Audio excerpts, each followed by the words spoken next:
All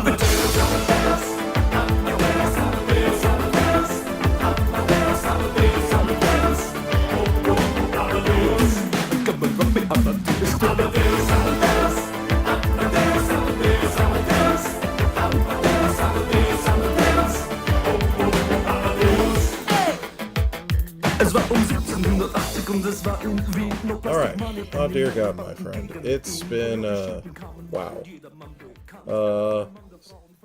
How you been, man? How is everything going with you, Ethan? Oh man, it's been fantastic. Stressful but fantastic. I've recently graduated McNally Smith College of Music, and I just got moved into my new apartment in Bloomington, Minnesota. Congratulations, bravo, my friend. Thanks, man. Lomington. Where is Lomington, Minnesota? Where is that? Bloomington. Bloomington. My bad. It's basically where Mall of America is located. So if you try to find Mall of America, you'll be in Bloomington. It's kind of like the big suburb town of like Minnesota. Mm-hmm. But I love the apartment I moved into, especially considering my last place was just a shithole of like the highest degree. Like one of those things when you're a college student, you're not even really worried about it. It's like the rent is really cheap. I can get by. And then you hear stories through the hallways where it's like, oh yeah, your neighbor 3 doors down sells crack, and you just get the wide eyes like, fuck, I need to leave now. Wait, that's in college? Yeah, man. I mean, I recently graduated, so it was like, yeah. So you have like the crack story. You have the crackhead neighbors in college. Like, is that in the dorm or just in the college? Oh no. Apartments? I lived in the dorms for like a year, okay. And yeah. I moved out of how those. It is. I moved out of those because as nice of an environment as it was, it would not make up for the fact that these dorms were tiny, because this giant-ass apartment building, which they now rented out the rooms for the students, was made back in the days where people were very tiny and they didn't get a lot of nutrients in their body. So basically, you're in this room where it's like the bed is like 3 feet away from the refrigerator, and then that's like 2 feet over from the television, and you're in like a 30-foot square space. You're like, I gotta move the hell out of here. Yeah, people weren't very big back in the day. Oh yeah, that's because they didn't know about like bodybuilding and like nutrition. Well, and it's not even that. Like, they were just like shorter. They were just shorter people, which makes you think like in 100 years from now, or is the average height going to be like 6'3", or we're all going to be like people from Avatar and just long and lanky? I don't know, but that'd be a great future. Like, although that will suck, like having to make doorways and hallways consistently bigger and bigger and bigger as the generations go on. What is true, because if you look at like your dorm, for example, but if you look at like old settlements in like on the East Coast, so we're in like Jamestown, all that, all the doors you'd hit your head on the door because they're all really really low, because that's how tall people were back then. They weren't that big.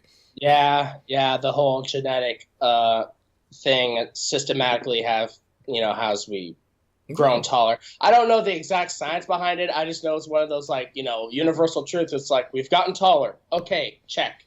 Just know to say that. and with our delving into genetics and DNA, I want to introduce or welcome everyone to the What If podcast. I am your bi-monthly host, Ugo. You all know me.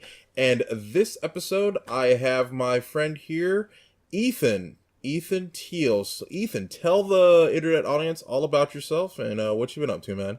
Well, basically, I'm a 21-year-old musician located right in the Midwest in Bloomington, Minnesota. I come from a small-ass town in the middle of nowhere, Missouri, and I've basically just been trying to get my name out there. Quick question. In Missouri, that small town, do they say Missouri or Missouri?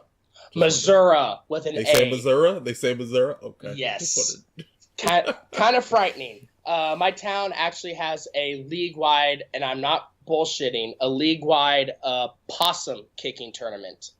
Like, it's pretty scary. And no disrespect to the town, like there are nice people everywhere, and of course, there's a lot of people that really raised and inspired me. But in general, it's like that Patton Oswalt joke where it's like the test of the small town, where it's like you pass the test when you turn 18 and you go, I'm leaving before I snap and kill every single one of you with a pickaxe. It's like, yep, you passed the test. You fail when you go, I'm going to work up at the local Cisco and fill my truck up for free. Well, fucked up. Yeah, just small towns are weird like that because I don't know. It's just everyone, of course, everyone's like migrated, of course, to larger cities. In fact, it's weird because before, like, of course, in the 50s and 60s, on probably through the 90s, the goal was everyone's working in the cities, but they moved to the suburbs. Yeah. To the suburbs to buy a house and 2.5 kids and things like that. And now, of course, the recent trend is the exact opposite. Now we're actually looking to turn into mega cities where all like the young and upcoming, pretty much millennials, are looking to live closer into the city, closer in downtown, closer to work, so they don't have to fight the commute going from the suburbs back into the city. And it's kind of reversing. There's also that weird mentality that, and I can speak for that because I guess I am quote unquote a millennial. But there is also, it's the whole tagging of the groups is weird to me. Yeah. I'm a millennial, but I so don't feel like a millennial. I really don't. Yeah. But technically, I'm in that. Like, if you were born from 1985 to 1995, something like that. If you're born in that age group, you're a millennial. And I'm thinking to myself, like, yeah, I guess I was, but I don't really feel like a millennial kind of thing. Yeah, I got born right on the tail end of that on 95, so I kind of was like the one that was just a little bit ahead and noticing like the weird ass things happening, but not being in any control whatsoever to change anything about it. Like, what the hell is this thing called the internet? I'm 4 and shit like that. It's like the post millennial thing. Like I think it was a few years ago or recently they were talking about like we're now getting into an age where there are children who don't know what life is like without the internet, and in a few years we're gonna have grown ass adults who are able to drink, who didn't know what life is like without smartphones or tablets or, things like that. And it's just going to be odd. I get it. That's progress, but at the same time, you're just like, it's just another chime to show that you're getting older, and it just makes you feel bad a little bit. If you really want to go deep down the rabbit hole, I love reading the work of Kurt Vonnegut, and I'm trying to remember. There's this, I believe the guy's name is like Kurt something. Not Vonnegut, I believe that's the writer. Kurtzwell something. I forget his first name. But he's a scientist, a writer, a philosopher, and he basically has this theory that by the year 2045, biology and technology are going to become interlinked. So it's going to be straight up like cyborg stuff. And if you get really deep down the rabbit hole, he talks about the idea of programming consciousness as data, so that when you die, you could literally have your consciousness on like a download drive, have a robotic body, and then just plug in that consciousness into the next body and keep going. Here's the thing, like, two things with that. A, could it be possible? Sure. But here's the thing about that. I've always wondered and thought about that. Now we are going down a rabbit hole, which is great. But first and foremost, we're all thinking like Matrix / Ghost in the Shell, where they jack into the back of your head and then you're in that. The minute it gets to the point where, like, we can't do smartphones anymore, we have to have something implanted into our head to do things, I'm just going to be the old, crotchety old guy on the porch with my smartphone, because I'm not putting that shit into my head. No. If we have people that can hack the Pentagon, I don't want someone hacking my fucking head. So, I'm not even doing that.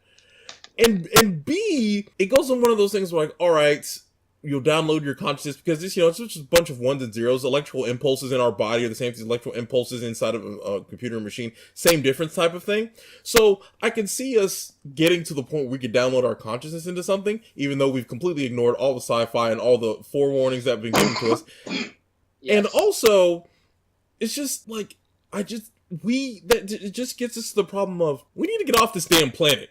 We just do. Because if you sit and think about, like, we can't stay here forever. Right. We gotta leave. That's why, like I bet there are other, like, alien species looking at us like, look at those stupid Earthling. They can't even get to their neighboring planet. What the hell's wrong with them? Oh, it's almost like it's like the Joe Rogan bit where he talks about, it's like we don't have when he talks about the water drought in California and people talking about going to Mars to, like, terraform Mars to, like, get water from Mars because of the, like, possible drought. in California. And Joe Rogan's like, we're right next to the ocean. That's all water. We don't have a water problem. We have a salt problem. Take the salt out of the water. We'll have a damn party. It's like, no, man, way too complicated. We got to go to Neptune. Oh, my God. Like, well, yeah, true. You're like, by the that one is the whole ecosystem kind of thing, because when you start desalinating the water, all these fish are dying. You destroy ecosystems because there's a reason why the water is salt water and stuff like that. But I do get what he's saying though. Like we have droughts, we can't give water to ourselves. We're looking to another place to try to find water, type of thing. I know exactly but it also goes into that fallacy of like human nature, because I'm one of those people that me and my girlfriend are like the type of people where if we absolutely have to pollute, like I'm smoking a cigarette and I'm in the car and I realize, shit, I don't have an ashtray with me and I got to knock it out the window, a part of my soul dies a little bit, because I know like at the end of the day, it's a cigarette butt. It's not really going to do that much damage. But when it compiles and compiles and compiles over time, it's like, I'm sorry, Earth, and you toss it out the window. So you're saying while you're driving your Hummer down like 2 ways down the street and blowing your AC to 100 degrees, so you're really spewing out that CO2, you're wondering to yourself, oh man, where am I going to put out my cigarette? Meanwhile, your car is spewing black clouds, but you're like, it's whatever. Sure, absolutely. And on top of that, just the even fact of existing, like, waste energy. I believe it was, like, a university in Virginia that discovered that a woman, like, optimating at her, like, carbon footprint maximum, like, basically covering all her tracks, still increases her carbon footprint by 25% by just having one child. It's like, if you don't have the child, you could possibly drive like a fleet of like Hummers up and down the highway with your ass hanging out the window, farting like styrofoam peanut packaging shit. It's like, it's not going to do any damage as much as having a kid, 3 kids, 5 kids, etc. Yeah, good luck telling people that. Hey, you want to be environmentally conscientious? Don't have kids. What? Like, no one wants to hear at the end of the day, hey, you want to know how you can save the planet? Don't fuck. And people just lose shit. No, see, technicality, we're not saying don't fuck. We're saying don't reproduce. Huge difference. we do have the science and technology, and it's right 99% of the time. But that 1% where like the condom broke, it's like, fuck. It's like, you know what, fine, the condom broke, and even if the condom broke, if the 2 consenting adults do aside, they can take care of it after the condom broke, but that's up to them. So but it's one of those things like it's like when you see like a uber Catholic family and have like 8 kids, you're sitting there thinking to yourself like, well, I don't think it's a good idea for you to have those. Like, I went to medical school, right? Right. And there are times where you shadow doctors, and sometimes you might see a family or like a mother come in and she's dragging like 4 of her kids with her, and she sees the doctor, and the doctor's all like, well, you're pregnant again. and then the doctor will be like, well, and clearly they're all below the poverty line. And he's like, well, maybe we should think of, maybe tying the tubes, and they just get indignant. And you're sitting there like, you can't, like, because on the surface level, regardless of environmental impact, it makes sense for rich people. It's ironic, and that's the ironic thing. It makes sense for rich people to have a lot of kids because they can afford to take care of said kids. Right. It makes no sense for poor people to have kids that can't take care of kids. But what's the trend? The richer, more money you have, the less kids you have. Yep. Like, they're most rich people don't have like 6 or 7 kids. No, they have like 1 or 2, and they're done. You know why? Because they enjoy spending their money on themselves. Yeah. And not on their kids. And the thing is, with poor people, most of their kids, and they're never going to say it, but most of your kids are an accident. Like, I myself, I probably wasn't an accident, but I know damn well my younger brother was. Because there's 4 of us. My sister's the oldest, and we're African, so it's all about, gotta have a son. So my sister's the oldest, so yeah, they gotta keep trying till they get a son. Then they had my older brother, but he had special needs, so okay, he can't be it. So then they had me, so I'm the whole, like, you're the first son, you're quote unquote the, whatever. And then they had my younger brother. But I know my younger brother was killing a mistake. Oh, They did shit. not anticipate having him. Of course, I love my brother, and he's great that he's here. But it's like clearly, like we didn't consummate knowing that we're gonna have you. It's kind of like, it just happened, kind of thing. And there were plenty of it. Hell, I've talked about Double Toes with Corey Coleman. Corey Coleman talks all the time about he's the mistake in his family. His brothers and sisters are like 15 years older than him because they were on their way out of the house, and then he came. I know that, like, I'm adopted. Like, I don't know who any of my biological parents are. Yeah. So I know for a fact from, like, what my adoptive parents, a.k.a. my true parents, as I call them, have told me. It's like, yeah, your mother was at a party. She met this dude. And then the day after it was like, oh, shit, now I'm going to have a kid. What do we do? And then I was given up for adoption. So, Is that the story they got? Hardcore. I feel that really hardcore. Is that the story they got, or is that like just the story they tell you?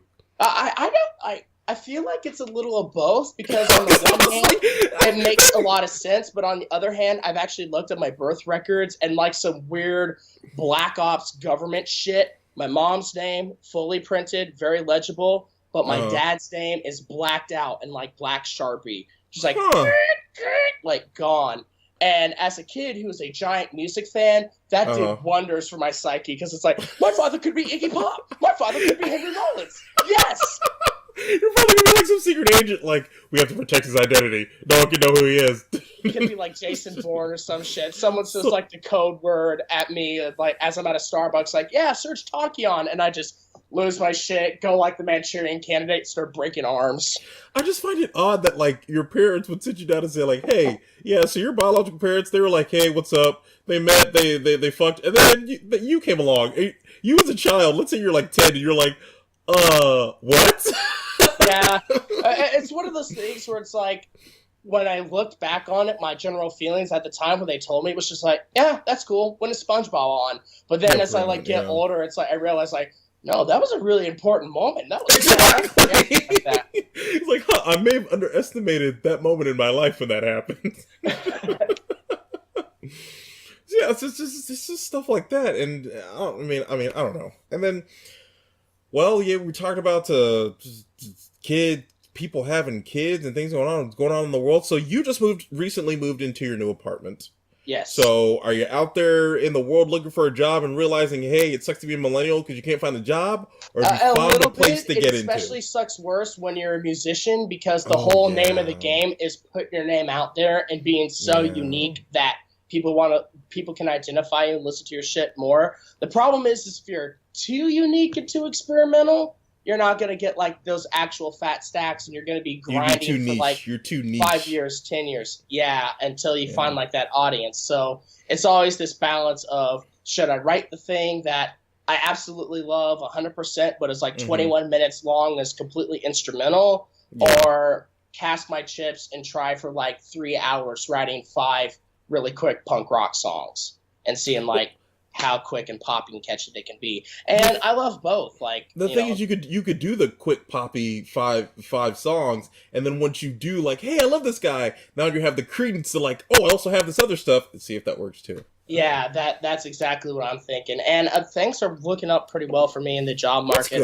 I'm interning at Tinderbox Music, which is a radio campaign division based out of Minneapolis, Minnesota. Okay. They basically help bands get onto college radio and create like promotional campaigns for their stuff. So I'm definitely going to submit my stuff to Tinderbox very soon, but I'm working on my first album right now, recording demos, trying to get singles recorded, trying to contact people to do music videos. And I'm a very Stanley Kubrick-esque personality. It's like when I'm doing the art, there's very little room for error, and I'm a very big perfectionist. So as I'm like recording the music, I'll do a take and I'll listen back to it. And I'm like, shit, that's not good enough. Oh, so you like to torture your fellow musicians? Gotcha. Right.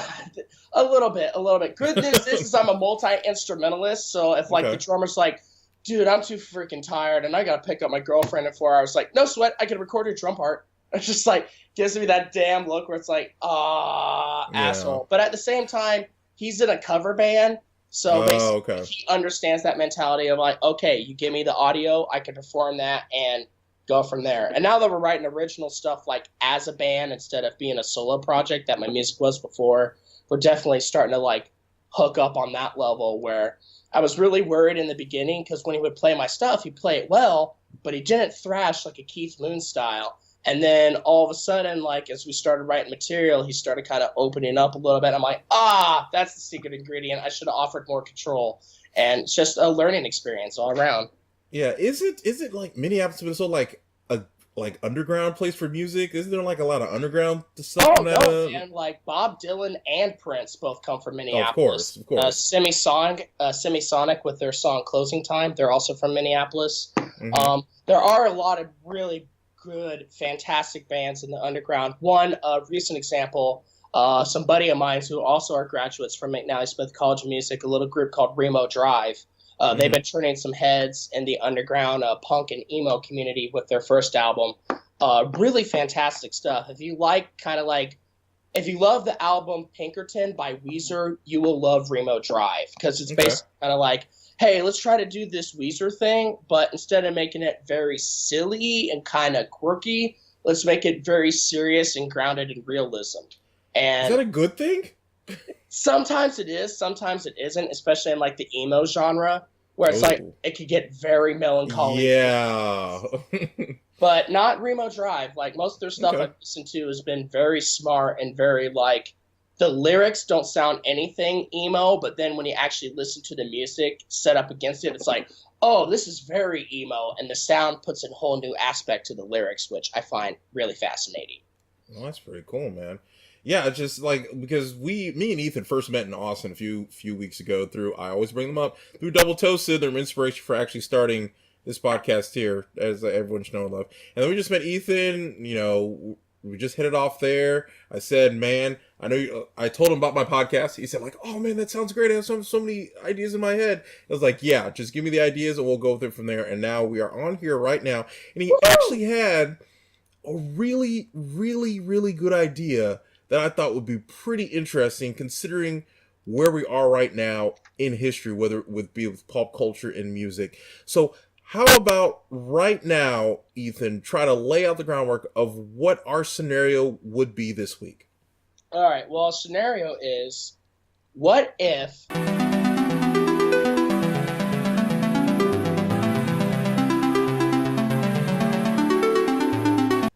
Amadeus Mozart grew up in modern times, was born anywhere between the early 60s to the early 90s?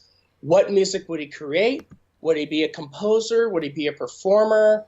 And basically, if he had like a guest list for a public performance, what would be like the 10 or so people that he would describe as inspirations and would want like backstage with him if he were to grow up in modern times? So to lay groundwork for that, we gotta at least have an overview of who.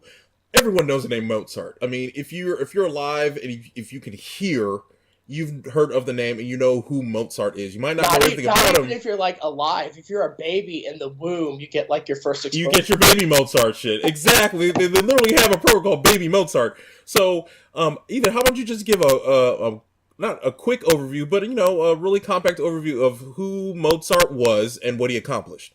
Well, as a lot of people know, Mozart is the very famous composer from Germany. Became really big, and I'm terrible with my centuries, so forgive me if I screw this up. No problem. I want to say like 16th to 17th century composer. Awesome. Very 16th century. Sweet. Yes. Nailed it on the head.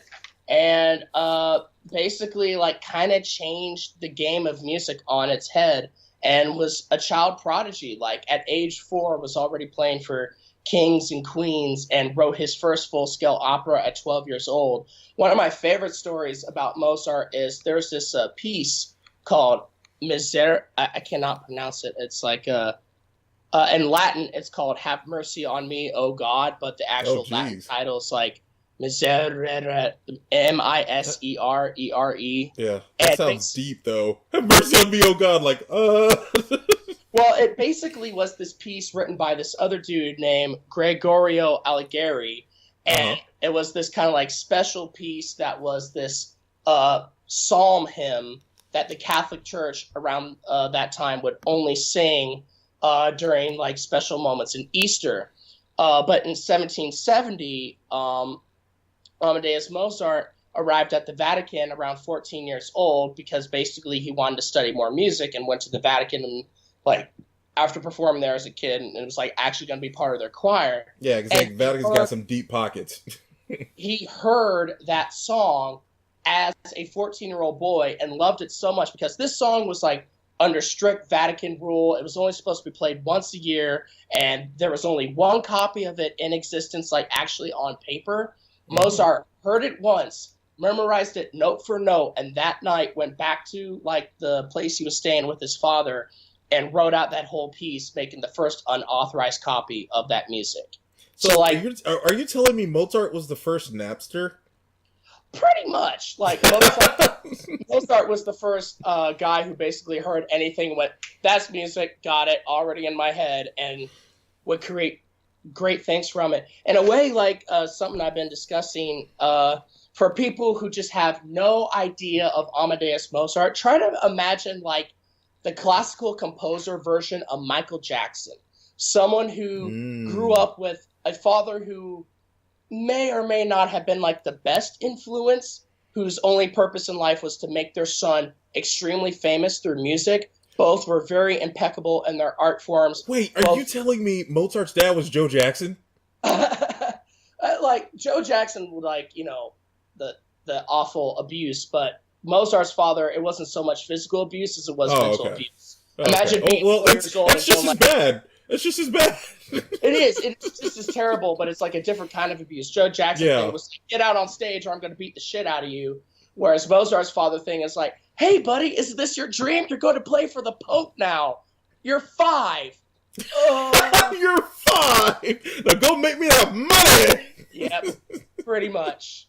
And and both Michael Jackson and Amadeus Mozart, when they became adults, both regressed into almost like a childlike personality as adults because, you know, there's the famous Milos Forman film, Amadeus, which basically... Of course. People did they get nominated for Oscar or something like that, or win an Oscar? Oh, yeah. I think it won the Oscar, if I'm not mistaken. And that dude who also does the voice of Hunchback of Notre Dame, he's the actual actor who plays Amadeus Mozart. That's really? Yeah, it's same dudes. And he's also in the Animal House movie, which is weirder, so it's like seeing that connection. It's like I kind of want to make a story about this one character who goes to college, like has the Animal House moment, decides to become a composer, has the Amadeus moment, and then like just gets severely burned or whatever, and then has the Hunchback of Notre Dame moment. Like that's a I need money to see that movie. That just goes everywhere. Like my mind. Oh man. So yeah, so like as young as 5, he just basically jacked the Pope for his song, and then was that the beginning of him making all of his symphonies and everything, or was he making that even before then? Well, it was basically his father kind of discovered his talent when he was 4 years old, and basically was like, because his father was also a composer, and his father was like, hey, why don't you play me a little bit of music? And all of a sudden, he's like listening to Mozart play, and it's like, oh my God, this kid's got a gift. And so basically kind of set up his whole family to tour around the European region and basically kind of used the last of his income to set up this tour. It's like they bought servants, they bought transportation. Dude, he was Joe Jackson. Yeah, and first full-scale opera at 12 years old. He memorized the Misery song and copied that note for note when he was 14. And if I'm not mistaken, I believe he died around age 33. He died very young. Yeah. And like all great musicians do. Yes. But there's also like in a way, it's almost kind of like, and I hate saying this, but like destiny. Like a lot of people say like, oh, Kurt Cobain, he has so much more to give. I'm like, how do you really know? It's like he played the best music, he did all the drugs, he got all the money, and he slept with all the women. And then afterwards, he was just like, oh yeah, I got nothing left. It's like, yeah, but Courtney Love did him in though. That damn Courtney Love. But how would we know if like Jimi Hendrix hadn't died, he wouldn't be doing halftime duets with like Elton John?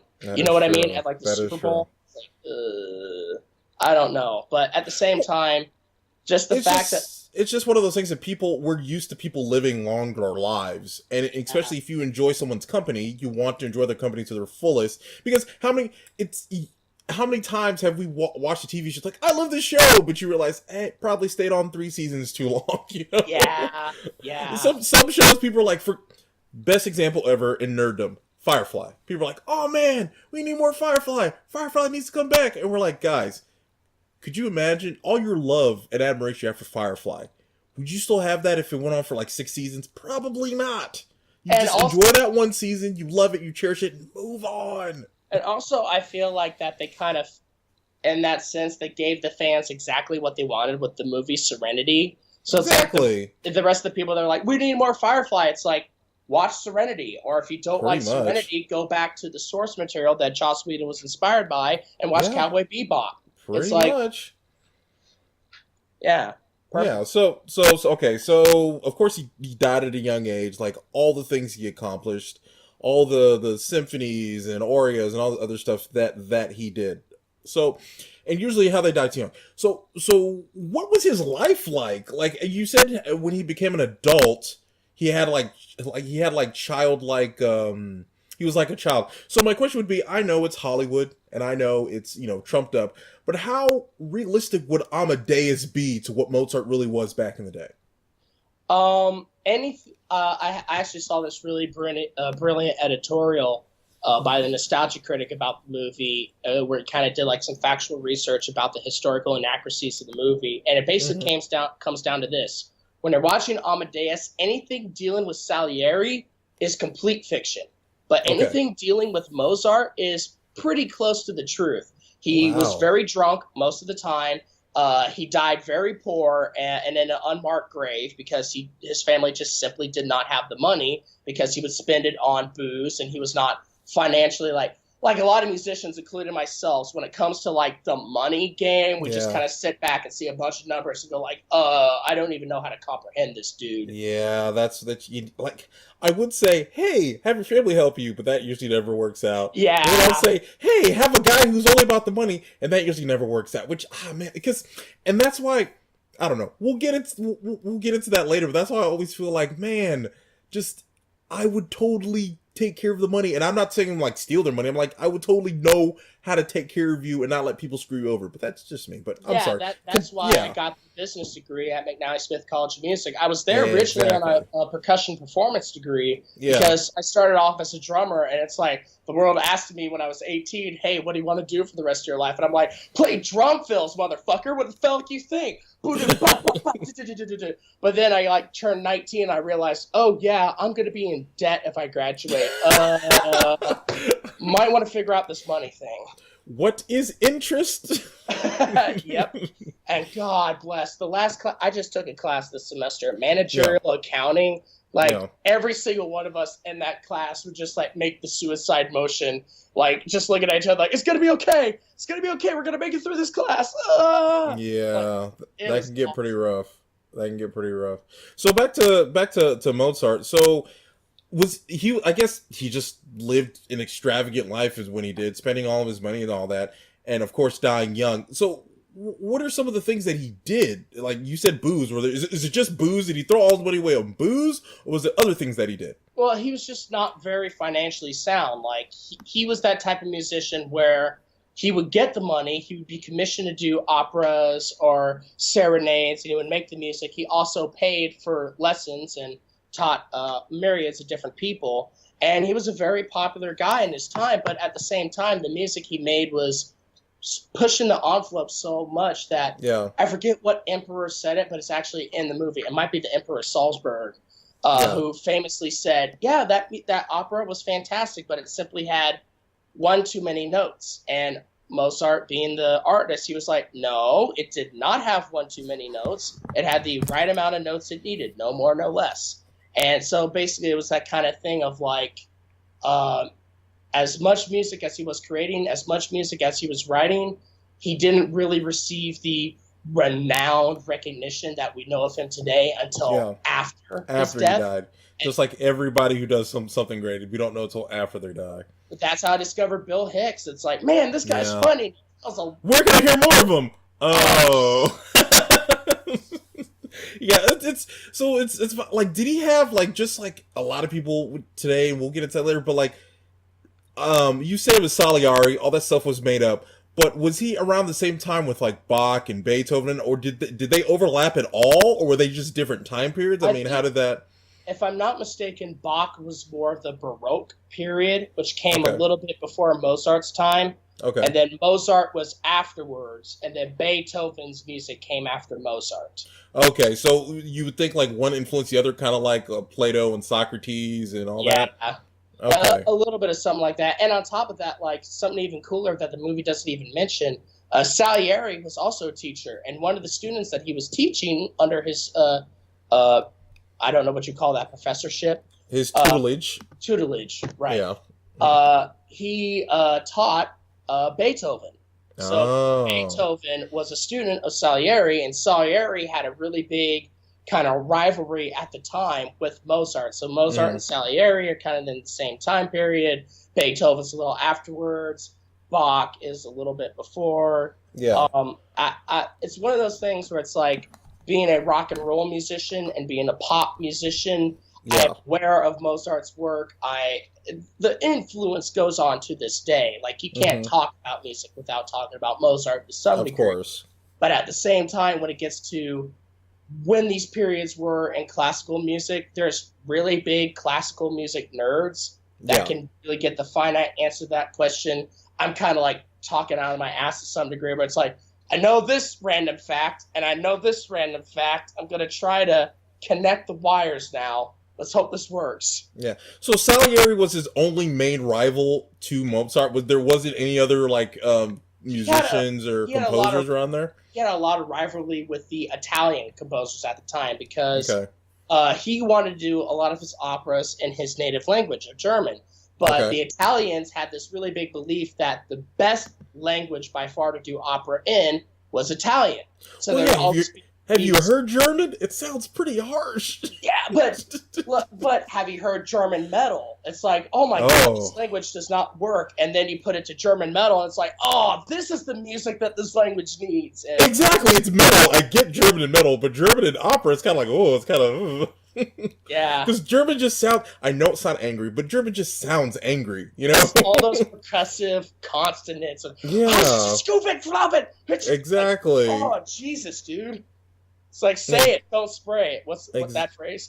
Exactly. And Mozart also had a wife and kids. Do you think that helped him, hurt him, even though he died young? You know, you said he didn't do well with his money. Did you ever think his wife was like, hey, baby, we need to eat, so stop spending our money? Or, I mean, how would that work? He was actually the biggest proponent of getting his Requiem Mass finished after he died. And you said you had a list of people that he would probably collaborate with. Who do you think he would collaborate with throughout, maybe from the 60s to even modern day? Who do you think that Mozart would collaborate with? I think Michael Jackson would be a huge collaborator with Mozart. Mainly because they share so many simpler personal life aspects that I feel like they would just connect on that level. And both of them being impeccable in their craft, they would just kind of like try to one-up each other in the studio space, creating like amazing music.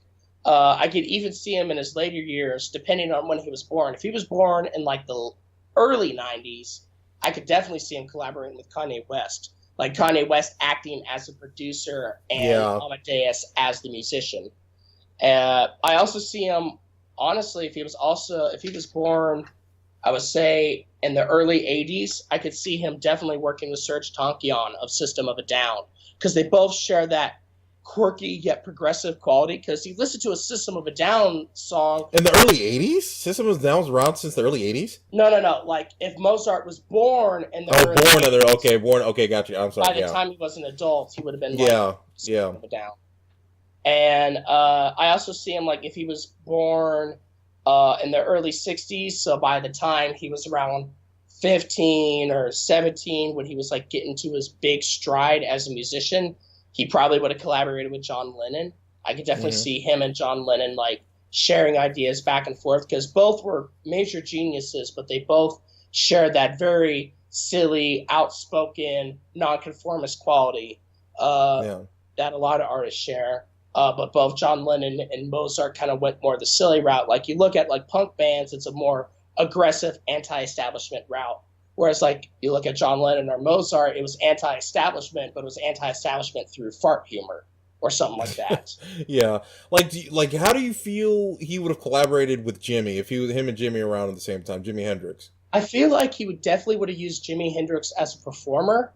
I'm Mm-hmm. not quite sure if him and Jimmy would have done writing, because Jimmy's writing was very improvisational based. He would have excuse me. Sorry. He would have like an idea or riff that was going on, like Voodoo Child, for example, and then he would have his backing band kind of lay down the groove for that riff, and they would just jam through. They'd come up with some lyrics on the spot or in the studio session, and then try to get all the recording done that time, because this was the 60s, and he didn't have the technology to where he could put everyone in a separate room, and it's like, okay, we'll record you, then we'll overdub you on that. It was just too time-consuming. The best thing you do was have all the microphones and try to get a live take on the spot. So I could see Amadeus as someone who would write very complex music for Jimi Hendrix to then interpret and create his own versions of, or possibly Mozart commissioning pieces for Jimi Hendrix to perform. Mm-hmm. But I'm not quite sure if they – I feel like if they would have been working together on like the writing level, Mozart would have been a big stickler about, the fundamentals of music theory, and Jimi Hendrix, they would have had a fight about the left-hand guitar on day one. It's like, so you're right-handed. Yeah, man. But you're playing a left-hand guitar. I know. It's the only one I can afford. Far out, dude. But you can afford a right-handed one now. I don't get that one. I don't know, man. But I also see like Mozart and Jimmy would like whatever beef they would have had, they probably would have just popped like a tab of LSD and just tripped in the studio, and then afterwards been like, okay, we're cool, let's get back to work. Pretty much, man. So okay, so with that with Jimmy, so I would say this. So how about we do this? How about we go 70s, 80s, 90s, today? 5 artists that you think Mozart would have backstage in the 60s, in the 70s, in the 80s, in the 90s, and currently today. So let's start with the 60s. 60s, I would say John Lennon and Frank Zappa. Okay. 70s, I would say Prince, David Bowie. Ooh. Because Prince has... See, now you're just making me sad. I would love to hear Mozart with David Bowie. Oh, my God. Oh, shit. That would be incredible. Like, because they both have, like, that European personality where they will respect the classical music so much. Although that could become, like, detrimental, because you could have, like, the really cool-ass David Bowie moments, and then all of a sudden it's, like, 16 minutes of nothing but strings. And it's like, David Bowie's like, yeah, this is good, Amadeus. But here's the thing, it's like, but in the 80s, David Bowie, I love you, man. I want more of you. But in the 80s, he would have discovered the music videos. Like, wait, you could have moving pictures and music? Wow. Yeah, Mozart would have probably made honestly, if he were to do, like, got into the realm of music videos, though, I could almost see him, like, almost going like, okay, the music is awesome, but to hell with the music. If the music and the visuals can correlate on a degree that creates an emotional impact that's even more profound than just the music itself, then I got the game. And honestly, in that aspect, there's a group, a post-rock group, called Godspeed You Black Emperor. I've been listening to their albums for a long time, and I wish to God someone would just take one of their albums, have it be the soundtrack for a movie, and do an animated movie over the top of it. Preferably an animated war film, because the music is so dense and atmospheric and creepy and apocalyptic, yet solely like lifting, and it's all instrumental, that it's almost like you could just have this be like the pulse that the movie runs on, and then the visuals correlate with like the musical changes, and then you could even have dialogue over the top of that. It's not going to affect anything. Why? Because it's all instrumental. You're not going to have these lyrics clashing with what the people are saying on screen, and vice versa. If you do that, you're going to have to go the anime route, because I don't see anyone making an animated war movie. I could be wrong. I'd love to see an animated war movie, but that would be more of a Eastern thing than here in the West. You see any of these major studios spend money on that. I'm gonna. There's an album that Godspeed You Black Emperor did. I'm gonna try to make sure I get the name of it right. Don't bend, ascend. Click that. It's called Hallelujah, Don't Bend, Ascend. It was released October 1st, 2012 by the band Godspeed You Black Emperor. I listened to that album and I'm like, shit, Hayao Miyazaki needs to listen to this. If Hayao Jesus. Miyazaki listened to this album, he'd go like, okay, I'm gonna try my hand at making something very dark and very gritty, and It's would like, you know go what? back. I'm out of retirement. I was gonna give you Ghibli Studios. I'm coming back to make this. Yeah, and honestly, like, if he were to announce it, it's because this Gus Media Black Emperor album, I would shit my pants with delight. Just like, yes, I was right. I knew this would be a match made in heaven. Yeah, that's just great. Like, and then also, you say with the visual media, with the video, like, you would also, I know major studios would come to Mozart for soundtrack. If fucking Toto could do a soundtrack to a movie, then Mozart would be able to do the soundtrack to a movie. And that goes into that thing of, like, would he be a composer in the modern day, or would he be the performer? Because in his day, the composer was kind of like the performer.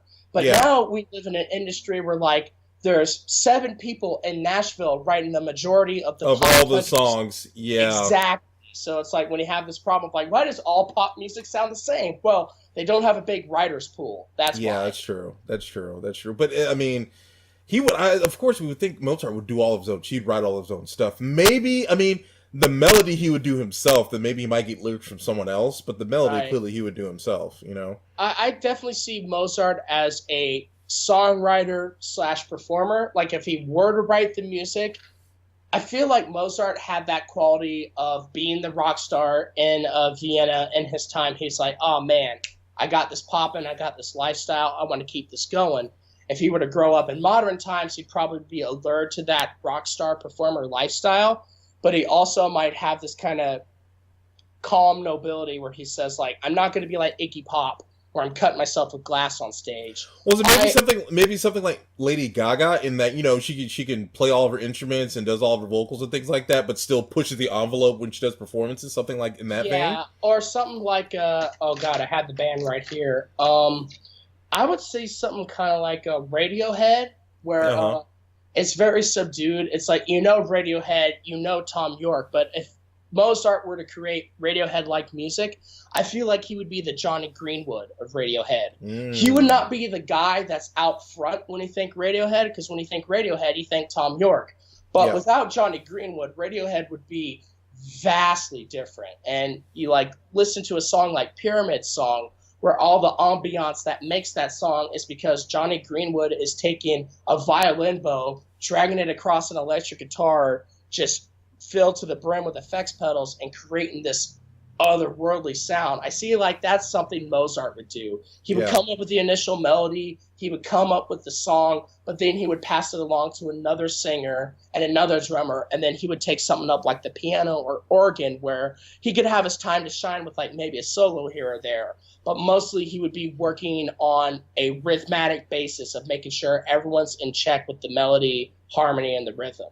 So he's not out front, like, going totally crazy, because, you know, he's still Mozart and he wants to have the music be the presentation, not just the performance, but the music itself be kind of soul, like, searching, inducing. I just realized something right now, like, Mozart also in Daft Punk.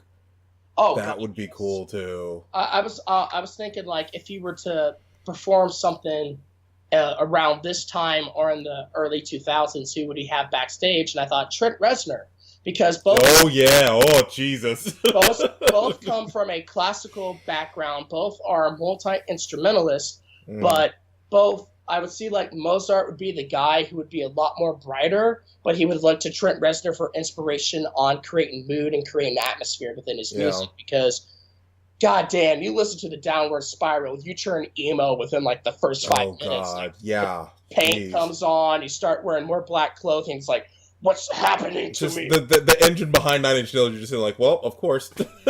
Yeah, exactly. Yeah. But also, like, I also feel like Mozart would possibly be a giant fan of the jazz age, specifically with people like John Coltrane and Duke Ellington. Because even though it's a completely opposite approach, where Mozart was very meticulous and he's writing his music and he's composing it, and jazz is very improvisational based, he would have loved people like John Coltrane, because John Coltrane looked at a harmonic environment and basically curb stomped it and said, fuck you, music theory, I do what I want, and just created music that was it pushed the envelope, but it also, like, established this mood that was non-confrontational. It was exciting. It was awesome. But like a lot of times when you get bands that push the boundaries of music, you get groups like Death Grips, which, don't get me wrong, I love Death Grips. They're in my top 10 favorite bands of all time. But it's very hard to tell someone, hey, check out Death Grips, and have them listen to the first time and immediately fall in love with it. Because it's very out there. It's very experimental. And John Coltrane is kind of the same way, but with the jazz quality, it has the benefit of being something like quote unquote coffee house music or background music. Yeah. So it doesn't like invade the ears and it's like, we're making music. Listen to us. It's like, hey, if you listen to this music, that's awesome. It will lift you up. If you're not a big fan, we hope we gave you some really good ambiance to drink your coffee to. And what you say, actually, I just thought about this right now, like with Mozart working with John Coltrane and the jazz crew, because remember that at least jazz and soul had a huge influence on basically became rock and roll. Yes. So you would think if Mozart worked with those jazz, how rock and roll just change completely? Would it be a completely different sound? Would it be still the same sound we have today? And not to mention, he was in Austria, in Europe. He probably didn't see very many black people. Sure. He probably didn't see very many black people. He probably did not smoke that much marijuana. Exactly. So it makes me think, like, how, like, I know, of course, I feel he would embrace the rhythms and the beats because I'm African. A lot of our music is very like earthral, like drums, like a lot of bass and drums and things like that. So if he were to hear that and kind of like riff off of that, incorporate into his music, how that could have, what he could have created if he would have interacted with other cultures and gotten the music as well. Yeah, when I was thinking about this today, like, okay, if Mozart was doing jazz, what would be like a big inspiration he would take from? I was thinking of people like Benny Goodman and Duke Ellington, guys who were jazz composers, where they understood the benefit of having this improvisational music, but they also were keen and aware enough to compose like their best pieces. So basically, like, once they had a take that was brilliant, they would actually listen back to the tape and go like, okay, it's that note, and that's that note. So anytime if, like, they say the drummer's, like, out, it's like, what happened to the drummer? Oh, he smoked too much pot from the night before and he needs to rest off. Oh, god damn it. Fine. Hire this other drummer. And he already would have all the music ready for him. It's like, I don't even have to interpret a goddamn thing. It's all right there. I feel like Mozart would kind of be on that route. There's a modern jazz fusion band called Snarky Puppy, which, if you listen to that the Justin Timberlake album, the 2020 Experience, they provide the horns for that album. So anytime you hear horns, it's Snarky Puppy. I feel like if Mozart went the jazz route and became a jazz composer, I feel like his music would be very similar to Snarky Puppy, where it's kind of taken from everything. It's taken from rock, it's taken from soul, it's taken from hip-hop, it's taken from jazz. But at the end of the day, it's creating a musical experiment that is cemented with sound that basically almost creates like a visual interpretation in your head to where like you can't help but imagine the music video as you're listening to the song, because it almost has like a story-like progression with like the inciting incident, the climax, and the resolution of following action musically, and not just on a lyrical level. Yeah. And it's just, of course, we all know when he started, even when he was in the 16th, 17th century, his influence on music today, but how he would have influenced it later if he had an actual hand in it is really something fascinating. And it's also fascinating to think about, like, if he did grow up in modern times, what bands would he be listening to that would influence him? What would be on his iPod? I feel an iPod would just blow his fucking mind. You could listen to how many songs on this? You're like, oh my god, that would be a personal dream to like go back in time and go like, okay, Mozart, hey, okay, you see that wallet that you're holding? Okay, now imagine a device that holds every single song known to man that you can pull up anytime, and it's the size of your wallet. He's you're being a witch. Get out of here, witch. Get the fuck out of here. It's just, so how about we just wrap it up right now? So any closing arguments or things you just want to say and, about the whole topic right now? Honestly, I'm very, when I was thinking about the whole Mozart question in turn, like, would he be a composer? Would he be a performer? At the end of the day, it's like you can just go back to the music that Mozart recorded and you hear influences of it everywhere. I was listening to his Requiem Mass, and then I listened to System of a Down's Lost in Hollywood, and I'm like, oh my God, I'm seeing patterns connect that I never even thought I'd see before. And it's crazy because, here's a guy who composed music in the 17th century, died penniless, and had to be buried in an unmarked grave. And generations, decades later, we're listening to music that, when you put it into the context of Mozart, you see so many similarities. It creates the pontification like we had today, where it's like, God damn, if he didn't existed or if he grew up in a different time, how would the music world be different? It would just be a whole nother level. It's great, man. So Ethan, please tell everyone how they can get a hold of you and how they can get your stuff. And right now is the Ethan moment. Just put all your stuff out there, man. All right, sweet. Hope I don't screw this up. Okay.